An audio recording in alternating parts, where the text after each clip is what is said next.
अखिलेश बोले सब कुछ छीन कर ले जाएंगे बाबा मुख्यमंत्री। मुजफ्फरनगर के बुढ़ाना में कश्यप महासम्मेलन को संबोधित करने के लिए पहुंचे सपा सुप्रीमो और प्रदेश के पूर्व मुख्यमंत्री अखिलेश यादव ने किसान, गन्ना, रोजगार और पिछड़ों के अधिकारों की बात करते हुए बीजेपी सरकार पर जमकर निशाना साधा। उन्होंने कहा कि इस बार किसानों का इनकलाब होगा और 2022 में बदलाव होगा। जिन्होंने पूरी ईमानदारी से बीजेपी को वोट दिया है, सत्ता में आने के बाद बीजेपी ने उनका ही हक छीना है। अखिलेश ने कहा कि हवाई चप्पल वालों को हवाई जहाज में बैठने के सपने दिखाए गए थे, लेकिन अब पेट्रोल महंगा होने के कारण लोग मोटरसाइकिल भी नहीं चला पा रहे हैं। कृषि कानूनों पर बोलते हुए उन्होंने कहा कि जब 3 काले कानून लागू हो जाएंगे तो आपके खेत भी नहीं बचेंगे। बड़े बड़े उद्योगपति आपके खेतों की मेड़ तोड़कर आपको मजदूर बना देंगे। कैराना की ओर इशारा करते हुए अखिलेश बोले कि अभी बाबा मुख्यमंत्री आए थे, वहां उन्होंने अपना संकल्प पत्र पढ़ना चाहिए था, लेकिन उन्होंने पलायन की बात कही। अखिलेश ने कहा कि सच तो यह है कि यदि बाबा मुख्यमंत्री उत्तराखंड से पलायन कर यूपी ना आते तो हमारे 5 साल भी बर्बाद ना होते। उन्होंने कहा कि बाबा ठोको नीति अपना रहे हैं, लेकिन उसके दुष्परिणाम नहीं देख रहे हैं। हमने 100 नंबर की सुविधा जनता को दी तो उन्होंने गाड़ियों के टायर बदलने और संख्या बढ़ाने के बजाय 100 नंबर को 112 कर दिया। बीजेपी ने कोरोना में लोगों को घरों में बंद कर दिया, ना दवाई मिली ना ऑक्सीजन, तो हमारी 102 और 108 एम्बुलेंस ही लोगों की मदद करती दिखाई दी। नोटबंदी के बाद भ्रष्टाचार कई गुना बढ़ गया, इसलिए जनता बदलाव चाहती है। अखिलेश यादव ने कहा कि जाने वाले बाबा मुख्यमंत्री सब कुछ छीन कर ले जाएंगे, आने वाली सरकार ही जनता को राहत देगी। अब कोई रोक नहीं सकता, बदलाव होना तय है। और इस बार किसानों ने गरीबों ने तय किया है कि इस भारतीय जनता पार्टी का सफाया करने का काम करेंगे। और मैं कह सकता हूं कि 22 अगली साल है, जो 22 अगली साल होने वाली है, किसानों का इस बार इंकलाब होगा और 22 में बदलाव होगा। कोई रोक नहीं सकता, क्योंकि जब हमें किसान नेता दिखाई दे रहे हों, और मुझे याद है कि जब भी मुजफ्फरनगर में आए होंगे, यहां के लोगों ने पूरा मतदान किया है जिम्मेदारी तरीके से समाजवादी पार्टी के पक्ष में। यहां के लोगों ने कभी समाजवादी पार्टी को निराश नहीं किया है। और इस बार तो जब से उत्तर प्रदेश के उस कोने से दरवाजे बंद होना शुरू हुए भारतीय जनता पार्टी के, ओम प्रकाश राजभर जी जब से आए हैं उस हिस्से से, वहां के लोगों ने तो दरवाजे बंद कर दिए भारतीय जनता पार्टी के। मुझे भरोसा है कि इस इलाके से भी दरवाजे बंद हो जाएंगे भारतीय जनता पार्टी के। आज जब कश्यप समाज के लोग यहां बड़ी संख्या में उपस्थित हैं, जहां हम महर्षि कश्यप जी को याद करते हैं, वहीं हम अपने कश्यप समाज को भरोसा दिलाते हैं कि उन्होंने जो मांग पत्र दिया है 8 बिंदुओं का, जो किरणपाल कश्यप जी ने पढ़ करके और सब लोगों से आपसे सहमति बना करके हमें दिया है, सुधाकर कश्यप, राजपाल कश्यप और तमाम समाजवादी पार्टी के लोग हैं जिन्होंने मिलकर के बनाया है। हम अपने कश्यप समाज के लोगों को भरोसा दिलाते हैं कि आने वाले समय में जब भी समाजवादी पार्टी को मौका मिलेगा, आपके तमाम समस्याओं का समाधान कर करके और इन मांगों को मांग करके आपके बीच में भी सम्मान दिलाने का काम समाजवादी लोग करेंगे।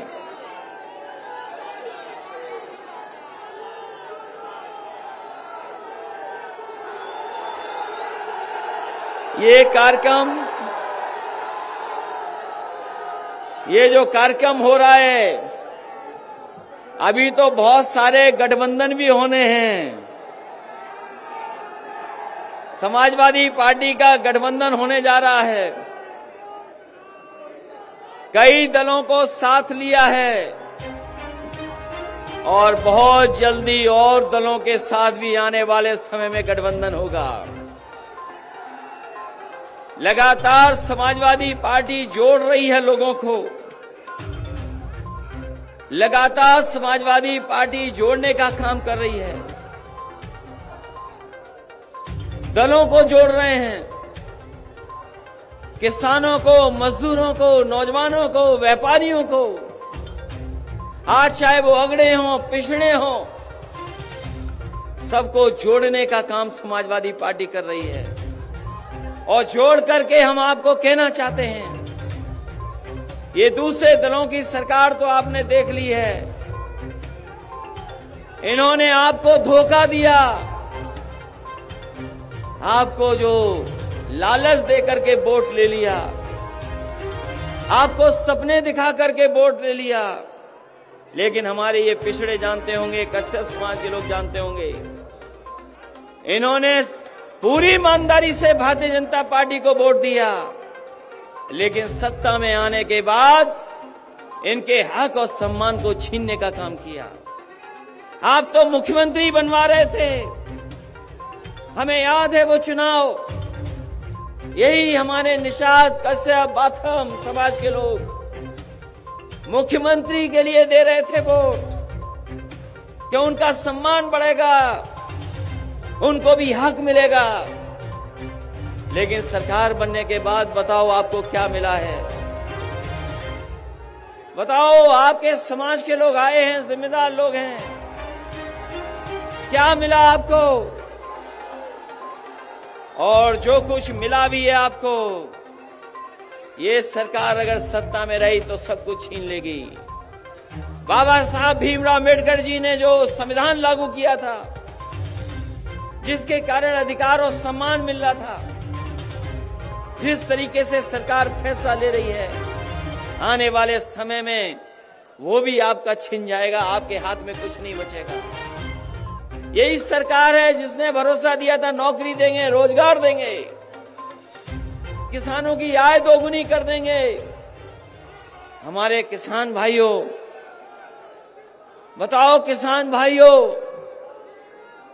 आप तो चौधरी चरण सिंह जी को मानने वाले लोग, आपने हमेशा चौधरी चरण सिंह जी के साथ खड़े होकर के किसानों की लड़ाई लड़ी। आज हमारे किसान भाइयों बताओ, जब से सरकार भारतीय जनता पार्टी की बनी है, आपकी आय बढ़ी है कि आपकी आय घट गई है? जरा हिसाब किताब लगा करके बताओ, हिसाब किताब लगाओ, आपकी आय बढ़ी है कि आय घट गई? यही भारतीय जनता पार्टी के लोगों ने कहा कि हम किसानों की आय दोगुनी कर देंगे, आय दोगुनी हो जाएगी। किसान भाइयों बताओ, आय कहां दोगुनी हो गई आपकी? आय दोगुनी नहीं हुई, महंगाई बढ़ गई। महंगाई कहां पहुंच गई? महंगाई हमारे लोग, ये बुजुर्ग साथी हैं, नौजवान हैं, इन नौजवानों को याद होगा कि बताओ 2014-17 में डीजल पेट्रोल की कीमत क्या थी? आप मुड़ करके देखो, मुड़ करके देखो, आप पीछे का हिसाब किताब लगाओ, डीजल पेट्रोल की कीमत क्या थी? क्या कीमत थी उस समय डीजल पेट्रोल की, जिस समय किसानों की आय दोगुनी का वादा किया था? और आज बताओ 100 के पार चला गया पेट्रोल के, क्या नहीं चला गया? 100 रुपए हो गया कि नहीं हो गया? हमारे इन्हीं लोगों को भरोसा दिलाया था कि चप्पल पहनने वाले लोगों को हवाई जहाज में बैठाने का काम करेंगे। याद है कि नहीं याद है कि हवाई चप्पल वाले हवाई जहाज में चलेंगे? और इन्होंने पेट्रोल इतना महंगा कर दिया है कि अगर मोटरसाइकिल चलाना चाहोगे तो मोटरसाइकिल भी नहीं चल पाएगी। ये महंगाई बढ़ गई है। और जो 3 कानून लागू हो गए हैं, ये जो 3 कानून हैं, अभी तो आपके फसल की कोई कीमत नहीं मिल रही है। ये जिस समय 3 कानून लागू हो जाएंगे, आपके खेत भी नहीं बचेंगे और ये बड़े बड़े उद्योगपति आकर के खेतों की मेड़ तोड़ करके आपके खेतों पे कब्जा कर करके आपको मजदूर बनाने का काम करेंगे। ये 3 कानून जहां हमारे किसान लड़ रहे हैं, लगातार संघर्ष कर रहे हैं, समाजवादी पार्टी का पूरा समर्थन किसानों को है और लगातार हम लोग इन काले कानूनों का विरोध करेंगे और तब तक विरोध करेंगे जब तक भारतीय जनता पार्टी इन कानूनों को वापस नहीं ले ले। इन काले कानूनों को लागू होने से क्या किसानों का भला हो जाएगा? क्या काले कानून जो लागू हो रहे हैं हमारे किसानों का भला नहीं होगा? उनसे हमारे किसानों को अगर बाजार के हाल पे छोड़ दिया जाएगा तो कभी हमारे किसानों का भला नहीं हो सकता। हमारे किसानों की मदद अगर करनी है तो सरकार मदद कर सकती है। जब सरकार मदद करेगी तब हमारा किसान जाकर के खुशहाल होगा। बताओ किसान भाइयों, यहां तो सब खेती करने वाले लोग हैं। ये किसान या किसान के बेटे यहां पर खड़े हैं। जहां किसान के सामने संकट पैदा कर दिया, वहीं नौजवानों के सामने संकट पैदा है। इनके हाथ में नौकरी नहीं है, रोजगार नहीं है और अगर वो सपना भी कुछ बड़ा देखना चाहें, ऐसे हालात पैदा कर दिए हैं कि वो अपना काम काज और रोजगार नहीं कर सकते हैं। अभी आए थे बाबा मुख्यमंत्री आए थे। कम से कम बाबा मुख्यमंत्री को अपना घोषणा पत्र पढ़ना चाहिए, उन्हें अपना संकल्प पत्र पढ़ना चाहिए। अभी तक तो हम सोचते थे कि बाबा मुख्यमंत्री इसलिए लैपटॉप नहीं बांट रहे क्योंकि वो लैपटॉप चलाना नहीं जानते, लेकिन अब ये कह सकता हूं, मुझे भरोसा हो गया है कि जहां वो लैपटॉप चलाना नहीं जानते वहां वो चीजें भी नहीं पढ़ते, अपना घोषणा पत्र भी नहीं पढ़ते हैं। अगर घोषणा पत्र पढ़ा होता तो उन्होंने अपने संकल्प पत्र में लिखा था कि हम नौजवानों को 70 लाख नौकरी दे देंगे। 70 लाख नौकरी।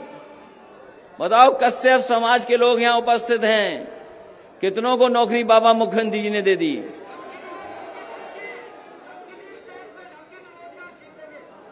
कोई नौकरी दी हो तो बताओ। और वो दिन याद करो जब एक बार बाबा मुख्यमंत्री जी कह रहे थे कि हम पे नौकरी तो बहुत है लेकिन हमारे नौजवानों में टैलेंट नहीं है। याद है कि नहीं याद नौजवान साथियों? एक बार मुख्यमंत्री जी से पूछा कि आप नौकरी नहीं दे रहे हो, इन नौजवानों को रोजगार नहीं दे रहे हो,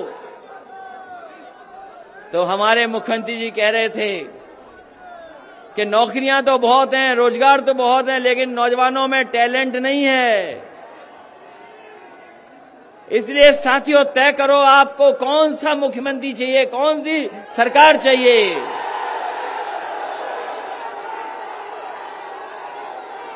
आपको योग्य सरकार चाहिए कि वैसी सरकार चाहिए? योग्य सरकार चाहिए कि गप वाली सरकार चाहिए? अभी आकर के याद दिला गए कि पलायन हो गया है, पलायन। अभी मुख्यमंत्री जी कह रहे हैं पलायन हो गया, और सच्चाई तो ये है कि अगर उत्तराखंड से मुख्यमंत्री जी का पलायन न होता तो 5 साल हमारे खराब नहीं होते। अगर उत्तराखंड से पलायन होकर के यहां ना आते तो 5 साल हमारे खराब नहीं होते। याद करो 5 साल में समाजवादियों ने क्या क्या काम करके दिखाए। ये जो कभी कभी एम्बुलेंस आप बुलाते हो फोन कर करके, जिस समय कोरोना था लोगों के बाहर नहीं निकल सकते थे, अपने घरों में बंद कर दिया था। आप घरों से नहीं निकल सकते थे बीमारी में। इस सरकार ने न दवाई दी, न अस्पताल दिया, न ऑक्सीजन दी।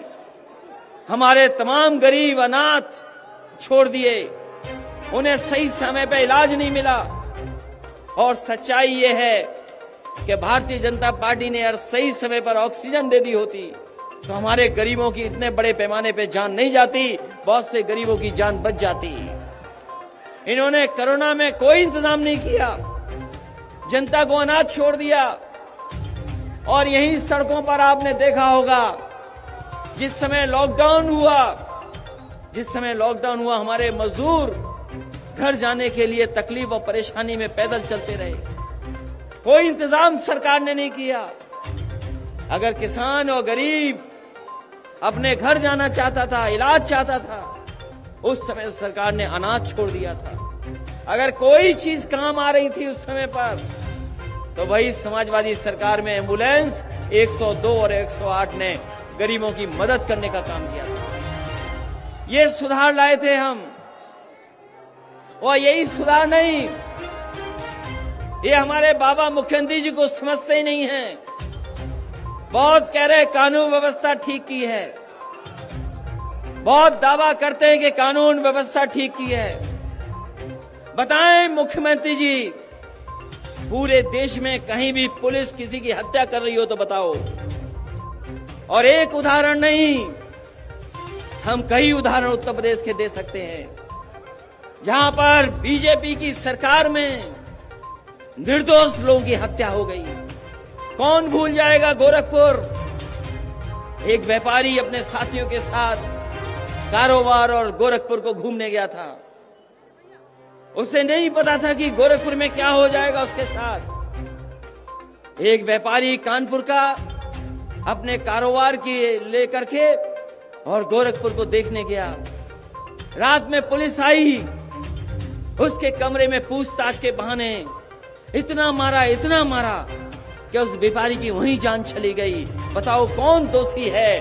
कोई दोषी अगर है तो भारतीय जनता पार्टी की सरकार दोषी है। जो मुख्यमंत्री अपने यहां, अपने गांव में, घर में, गृह जनपद में अगर व्यापारी को सुरक्षित नहीं रख सकता है तो उससे कानून व्यवस्था की कोई उम्मीद नहीं की जा सकती है। जब आपके बीच में जब मैं आया हूं, जब आज आपके बीच में आया हूं तो कल की घटना भी सोच लो। एक नौजवान को पुलिस उठा ले गई और उसको इतना मारा थाने में, पुलिस ने इतना अन्याय किया है कि उस नौजवान की जान चली गई। अगर कोई दोषी है उसके लिए तो भारतीय जनता पार्टी की सरकार दोषी है उस नौजवान की जान जाने के लिए। ये दो घटनाएं नहीं, अगर आंकड़े देखें मुख्यमंत्री जी, हम तो सोचते थे कि आपके पास तो बड़े जानकार लोग हैं, आप तो हर चीज पे नजर रखते हो। कभी नेशनल ह्यूमन राइट कमीशन का डाटा मंगवाना, कभी नेशनल ह्यूमन राइट कमीशन के डाटा मंगवाना कि अगर सबसे ज्यादा अन्याय जनता पर कहीं हो रहा है तो उत्तर प्रदेश में भारतीय जनता पार्टी की सरकार में अन्याय हो रहा है। सबसे ज्यादा कस्टोडियल डेथ अगर कहीं हुई है तो उत्तर प्रदेश में हुई है, यही भारतीय जनता पार्टी की सरकार में। आप ठोको नीति चला रहे हो, आप जिसको चाहो उसको ठोक दे रहे हो। कभी सोचा है उसका असर क्या हुआ? अभी हाल ही में फर्रुखाबाद में आपके जेलर पिट गए, आपके डिप्टी जेलर पिट गए, 30 से ज्यादा लोगों घायल हो गए, क्योंकि वहां पर जेल में यही नहीं पता था, अपराधियों को, पुलिस को यही नहीं पता था किसको ठोकें। पुलिस जेल के अंदर कैदियों को ठोक रही थी और कैदी पुलिस को ठोक रहे थे। यही आपकी कानून व्यवस्था है। और सबसे बेहतरीन, सबसे अच्छी सुविधा देने का काम समाजवादियों ने किया पुलिस को। कभी पुलिस विभाग में इतने प्रमोशन नहीं होंगे जितने समाजवादियों ने करके दिखाए। इतने प्रमोशन कभी नहीं हुए। और पुलिस काम आसानी से करे, पुलिस आसानी से काम करे, उसके लिए समाजवादियों ने काम करके दिखाया। ये जो 100 नंबर आप मिलाते हो फोन पर, पुलिस आपकी मदद के लिए पहुंच जाती है। ये अगर किसी ने सुविधा दी है तो समाजवादी लोगों ने 100 नंबर की सुविधा देने का काम किया। आपने सुविधा को बेहतर नहीं किया, आप टायर नहीं बदल पाए, आप गाड़ी के टायर नहीं बदल पाए, गाड़ी नहीं ठीक कर पाए, गाड़ियों की संख्या नहीं बढ़ा पाए। केवल एक काम किया है, 100 नंबर का नंबर 112 कर दिया है। 100 नंबर था वो 112 हो गया। और हम आपसे कहना चाहते हैं, अच्छा हुआ मुख्यमंत्री जी आपके बीच में नहीं आए, आपके बीच में नहीं आए। अगर वो रंग देख लेते पीला तो इसका रंग बदल देते। उनका सबसे अच्छा काम है विकास, सबसे अच्छा काम यही करते हैं, विकास में रंग बदल देते हैं, नाम बदल देते हैं। इसलिए ठोको नीति चलाने वालों ने उत्तर प्रदेश की कानून व्यवस्था बर्बाद कर दी। लोगों की जान गई जाने कितनों की, और विकास के नाम पर केवल नाम बदला जा रहा है, रंग बदला जा रहा है। और 4.5 साल बाद भी समाजवादियों के काम के शिलान्यास हो रहे, उद्घाटन के उद्घाटन हो रहे हैं। अभी तक मुख्यमंत्री वो काम नहीं कर पाए जो अपना शिलान्यास किया हो, उस काम को उद्घाटन कर दिया हो। इसलिए इस मौके पर हम आपसे कहना चाहते हैं कि जहां उत्तर प्रदेश के लोग बदलाव चाहते हैं, परिवर्तन चाहते हैं, बदलाव चाहते हैं, वो नहीं चाहते कि ऐसी सरकार हो जो झूठ बोलती हो, जनता को धोखा देती हो। वोट लिया पिछड़ों के नाम पर, लेकिन पिछड़ों को ही धोखा दे दिया। जो लोग पिछड़ों की गिनती नहीं कर सकते, भूल जाओ पिछड़े लोगों, तुम्हारे लिए कोई कल्याणकारी योजना ला सकते हैं। और जो आपको अधिकार भी मिले थे नौकरी के, धीरे धीरे सब नौकरियां छीनी जा रही हैं। अगर नौकरियां देंगे भी तो बताओ, अगर बड़ी बड़ी संस्थाएं प्राइवेट हो जाएंगी, बिक जाएंगी, तो आपको नौकरी कहां मिलेगी? ये सरकार बेचने वाली है। अभी नोटबंदी के 5 साल गुजरे हैं। नोटबंदी में जो कहा गया था कि भ्रष्टाचार खत्म हो जाएगा, काला धन आ जाएगा, आतंकवाद खत्म हो जाएगा, आज सरकार को बताना चाहिए कि कितना भ्रष्टाचार खत्म हो गया है। आज भ्रष्टाचार कई गुना बढ़ गया है, अन्याय कई गुना बढ़ गया। और जहां कहीं अगर आप न्याय के लिए जाएंगे तो आपको अपमानित करने का काम ये भारतीय जनता पार्टी के लोग कर रहे हैं। इसलिए जनता बदलाव चाहती है, परिवर्तन चाहती है।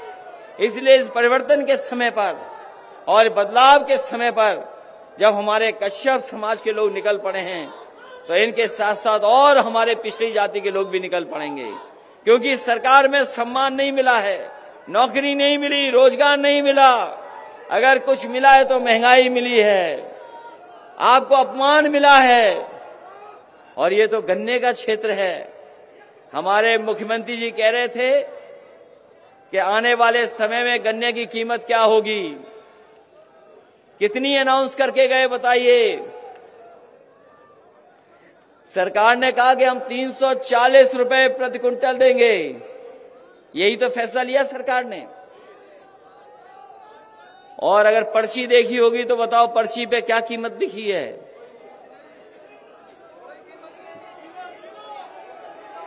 हमारे मुख्यमंत्री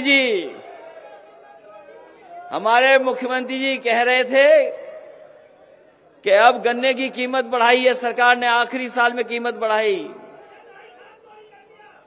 आखिरी साल में कीमत बढ़ाई और कीमत क्या बताई? 340 देंगे प्रति क्विंटल।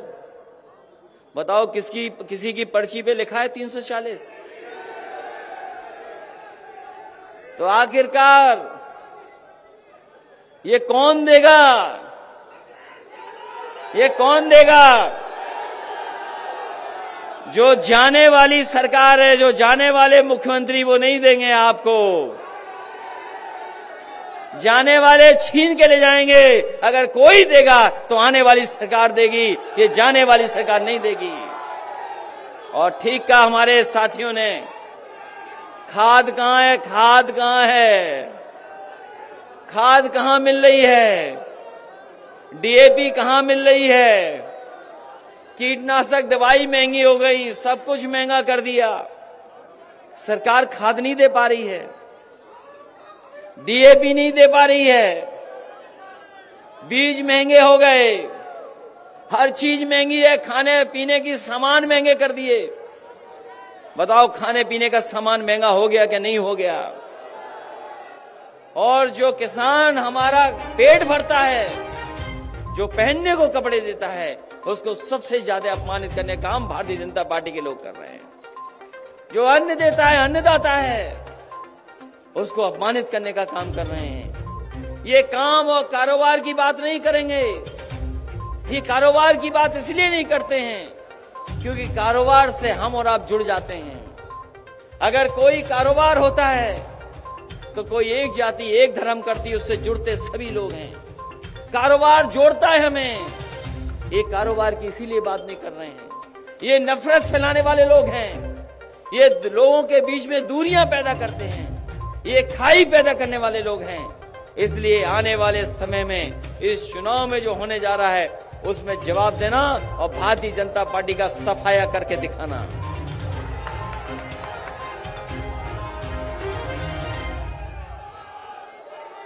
इसलिए जहां कश्यप समाज के लोग हैं वहीं हमें हर वर्ग के लोग दिखाई दे रहे हैं। कोई वर्ग नहीं है जिसके लोग यहां शामिल न हों। कोई समाज के लोग नहीं जो हमारे साथ आज खड़े न हो समाजवादियों के साथ। समाजवादी पार्टी कोई एक परिवार की पार्टी नहीं है। ये बीजेपी के लोग कहते हैं कि परिवारवाद है। हम उन्हें कहना चाहते हैं सबसे ज्यादा परिवारवाद अगर कहीं है तो भारतीय जनता पार्टी में है। परिवारवाद अगर कहीं है तो भारतीय जनता पार्टी में भी है। वो अपने यहाँ नहीं बोल रहे हैं। हमारा परिवार एक ही है और वो है कि हम सब समाजवादी हैं। हम सब समाजवादी हैं। और सोचो कभी पत्रकार साथियों, सोचो पत्रकार साथियों, हमारे मुख्यमंत्री जी को खानदान बहुत याद आता है। हमारे मुख्यमंत्री जी को खानदान बहुत याद आता है। सोचो खानदान किसको याद आता है बताओ आप? जो हारने वाला है, जो खिसियाने वाला है, जो जाने वाला है, उसे ही परिवार याद आता है, खानदान याद आता है। हम समाजवादी लोग हैं। हम सब एक परिवार हैं और इसमें सभी की भागीदारी है और आने वाले समय में सभी का सम्मान करने का काम समाजवादी लोग करेंगे। सभी की भागीदारी होगी, सभी का सम्मान होगा। और एक बहुत पुरानी मांग हमारे पिछड़े भाइयों की है कि पिछड़े लोगों की गिनती हो, पिछड़े भाइयों की। ये सरकार गिनती नहीं करना चाहती है। अगर गिनती करेगी तो वो जानते हैं कि आबादी में कुछ लोग और ज्यादा हैं हमसे, इसलिए गिनती नहीं हो रही है। हम अपने पिछड़े भाइयों को भरोसा दिला के जा रहे हैं कि समाजवादियों को मौका मिलेगा तो आपकी गिनती भी होगी, आपकी भागीदारी भी होगी और आपका सम्मान करने का काम भी समाजवादी लोग करेंगे। इसलिए इस मौके पर हम आप सबका धन्यवाद देना चाहते हैं, आभार प्रकट करना चाहते हैं। जो लोग बड़ी संख्या में लेकर के आए हैं, सहयोग किया, पहले भी हमारे लिए इंतजाम किया पार्टी के लिए, और उस समय कार्यक्रम नहीं हो पाया, आज हो रहा है। आज इस कार्यक्रम को जब आपने सफल बनाया है तो मैं आप सबका धन्यवाद देना चाहता हूं। एक एक नेता का, एक एक कार्यकर्ता का, जो हमें दूर दूर तक दिखाई दे रहे हैं, उनका भी धन्यवाद देते हैं। जो बड़ी संख्या में लोग आए उनका धन्यवाद देते हैं। इस उम्मीद, इस भरोसे के साथ कि आने वाले समय में बदलाव होगा, नई सरकार बनेगी और हमारे किसानों का सम्मान होगा, नौजवानों को नौकरी होगी, नौजवानों को रोजगार देंगे, महंगाई की राहत मिलेगी। और जो भारतीय जनता पार्टी ने बिजली बढ़ा करके हमारे किसानों को करंट दिया है, हम आपको भरोसा दिलाते हैं उम्मीद से ज्यादा आपको बिजली में राहत देने का काम करेंगे। ये हम आपको भरोसा दिला के जा रहे हैं। बताओ बिजली के बिल से करंट लग रहा है कि नहीं लग रहा आपको? एक बिजली की यूनिट नहीं बनाई बाबा जी ने, एक बिजली की यूनिट नहीं लगाई बाबा जी ने, और बिजली का बिल कितना बढ़ा दिया आपका। जैसे ही बिजली का बिल आता है बताओ करंट लगता है कि नहीं लगता आपको? इसलिए हम आपको भरोसा दिला के जा रहे हैं कि समाजवादी सरकार बनेगी तो आपको उम्मीद से ज्यादा राहत देने का काम किसानों को और बुनकर भाइयों को करेंगे। पहले भी सिंचाई माफ थी, सिंचाई माफ थी कि नहीं थी, और आपकी एम्बुलेंस फ्री थी। इसलिए जहां हम पढ़ाई के लिए काम करना चाहते हैं, सिंचाई भी मुफ्त करने का काम करेंगे और अपने किसानों को ज्यादा से ज्यादा राहत देंगे, क्योंकि जब हमारा किसान खुशहाल होगा तब जाकर के हमारा देश खुशहाल होगा। इन्हीं शब्दों के साथ कश्यप समाज के सभी लोगों का मैं बहुत बहुत धन्यवाद देता हूं, इस उम्मीद इस भरोसे के साथ कि आने वाले समय में उत्तर प्रदेश में बदलाव होकर के किसानों की सरकार बनेगी और एक ऐसी किसान और गरीब नौजवानों को सम्मान देने वाली सरकार बनेगी जिसके साथ बहुमत होगा। और जहां तक गठबंधन का काम है, लगातार हम लोग छोटे दलों को, क्षेत्रीय दलों को जोड़ने का काम कर रहे हैं, जिससे कि समाजवादी पार्टी की ताकत उत्तर प्रदेश में दिखाई दे। इन्हीं शब्दों के साथ एक बार फिर आप सबका धन्यवाद, बहुत बहुत बधाई आपको।